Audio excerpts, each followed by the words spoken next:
Gjyshja ma mësoi këtë truk, ajo i shëroi këmbët e mia të plasaritura brënda natës. Këmbët e plasaritura shkaktojnë një bezdi të madhe, sidomos kur na duhet të tregojmë këmbët tona sa më bukur dhe të veshim këpucë elegante.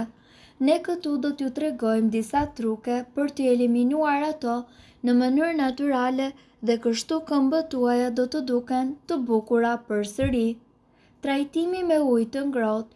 Përbërësi që juve do t'ju duhet janë ujë të vakët, 2 lugë sot dhe 2 lugë krip.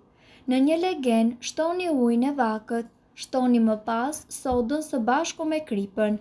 Përziheni mirë dhe futeni këmbët tuaja në ujë për plot 15 minuta.